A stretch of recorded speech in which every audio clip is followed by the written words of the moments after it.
Hi friends, இப்போ மழைக்காலம் வரப்போகுது. மழைக்காலம் வந்தாலே வந்து பார்த்திங்கன்னா கண்டிப்பாக பைக் ஓட்டுறவங்களுக்கு கோட்டும், இந்த மாதிரி நடந்து போகிறவங்களுக்கு அம்பர்லாவும் கண்டிப்பாக குடை ஒவ்வொரு சீசனுக்கு வாங்குவோம். போன வருஷம் வாங்கி வச்ச குடை அடுத்த வருஷம் காணாமல் போயிடும், இல்லைன்னா கம்பி உடஞ்சி போயிடும். அந்த மாதிரிலாம் இருக்கிறப்போ குடையில் என்ன குடை வாங்கலாம்? பெரிய குடை வாங்கலாமா, இல்லைனா இந்த மாதிரி கோப்பி குடை? இது வேறு கோப்பிக்கு குடைன்னு சொல்லுவாங்க.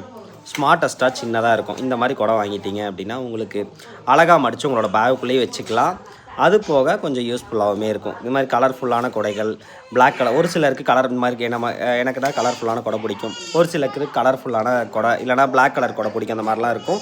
மறக்காமல் இந்த மலையில் உங்களோட ஃபேமிலி அண்ட் ஃப்ரெண்ட்ஸ் நினையாமல் போனோம் அப்படின்னா அவங்கள குடை வாங்க சொல்லுங்கள். மேலே கொடுத்துருக்க லிங்கை கிளிக் பண்ணி ஃப்ளிப்கார்ட்டில் ஆர்டர் போடுங்க. கம்மியான ரேட்லேயும் தரமான குடைகளும் ஃப்ளிப்கார்ட்டில் கிடைக்குங்க. குடை வந்ததுக்கப்புறம் மேபி உங்களுக்கு அதில் ஏதாவது இஷ்யூ இருந்துச்சுன்னா கூட நீங்கள் ரிட்டன் ஆப்ஷன்ஸ் கூட உங்களுக்கு அவைலபிள் இருக்கிற குடையாக பார்த்து போட்டுங்க. ஏன்னா சின்ன சின்ன டேமேஜ் இருந்துச்சுன்னா கூட ரிட்டன் போடுறது. நிறைய பேர் நினைப்பாங்க கடையில் போய் வாங்கினா தான் வந்து நல்ல குடை கிடைக்கும், ஆன்லைனில் வாங்கினா நல்ல குடை கிடைக்காதா அப்படின்ட்டு. இந்த குடை வாங்கி நான் கிட்டத்தட்ட 3 வருஷம் ஆச்சுங்க. 3 வருஷமாக யூஸ் பண்ணிட்டு தான் இருக்கேன். எந்த கம்ப்ளைண்ட்டும் வந்ததில்லை. அந்தளவுக்கு நல்லா தான் இருக்குது, குவாலிட்டியாகவும் இருக்கும். கடையில் கிடைக்கிறது ஒரு சில பிராண்டு லோக்கல் பிராண்ட்ஸாக இருக்கலாம். பட் ஆனால் நீங்கள் ஃப்ளிப்கார்ட்டில் எல்லாம் வாங்குறப்போ உங்களுக்கு இன்டர்நேஷ்னல் பிராண்டு தரமான குடையெல்லாம் கிடைக்கும். ரேட் கொஞ்சம் அதிகமாக இருந்தாலும் தரமான நல்ல குடையாக வாங்கிக்கங்க. அப்போ தான் 2-3 வருஷத்துக்கு யூஸ் பண்ண முடியும்.